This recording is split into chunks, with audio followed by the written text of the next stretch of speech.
வெள்ளம் பாதித்த மாவட்டங்களில் வீடுகள், தொழிற்சாலைகள், வணிக நிறுவனங்களுக்கு 100% மின்சாரம் வழங்கப்பட்டிருப்பதாக மின்வாரிய தலைவர் ராஜேஷ் லக்கானி தந்தி டிவிக்கு பிரத்யேக தகவல் ஒன்றை தெரிவித்திருக்கிறார்.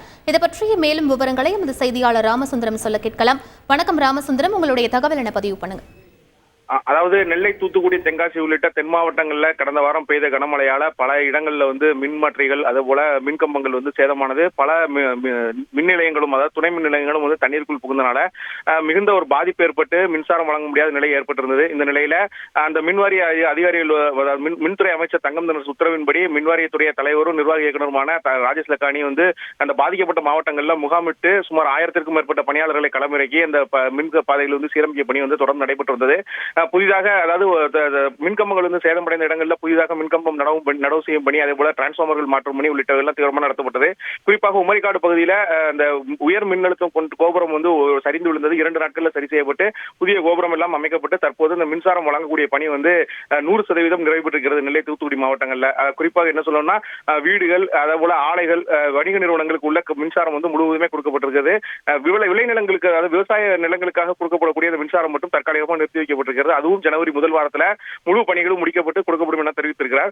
அதாவது விளைநிலங்கள்ல அதிக அளவு தண்ணீர் தேங்கியிருப்பதனாலும் அந்த மணல் உள்ளிட்ட அந்த பிரச்சனைகள் இருக்கிறாலும் அந்த புதிய மின்கம்பங்கள் நடவு செய்யக்கூடிய பணியில் ஒரு சுணக்கம் ஏற்பட்டிருக்கிறது.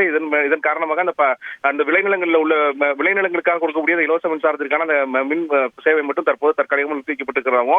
அந்த பணியை மேற்கொள்வதற்கு சேலம், நாமக்கல் உள்ளிட்ட பல்வேறு 7 மாவட்டங்களிலிருந்து 1050 ஊழியர்கள் வரவழைக்கப்பட்டு அந்த பணியை மேற்கொள்வதற்கான ஏற்பாடுகள் செய்யப்பட்டிருப்பதாகவும், ஜனவரி முதல் வாரத்தில் அந்த பணிகள் முழுவதும் நிறைவு பெற்று 100% விவசாயிகளுக்கும் மின்சாரம் வழங்குவதற்கான அந்த ஏற்பாட்டை செய்வதற்கான நடவடிக்கை எடுக்கப்பட்டிருக்கிறது சொல்லியிருக்கிறார். அந்த விளைநிலங்களில் உள்ள 2000க்கும் மேற்பட்ட மின்கம்பங்கள் சேதமடைந்திருக்கிறது. அதாவது 270க்கும் மேற்பட்ட மின்மாற்றிகள் சேதமடைந்திருக்கிறது. அதை சரி செய்யும் பணிதான் தற்போது தீவிரப்படுத்தப்பட்டிருக்கிறது. விளைநிலங்களில் உள்ள அந்த தண்ணீர் வடிந்த பின் அந்த பணிகளை தொடங்கப்பட்டு ஜனவரி முதல் வாரத்துக்குள்ள அனைத்து இடங்களிலுமே மின்சாரம் கொடுப்பதற்கான நடவடிக்கை எடுக்கப்பட்டிருப்பதாக அந்த மின்வாரிய தலைவர் ராஜேஷ் லக்கானி தந்தி டிவிக்கு பிரத்யேக தகவலை வெளியிட்டிருக்கிறார். விவரங்களுக்கு நன்றி ராமசுந்தரம்.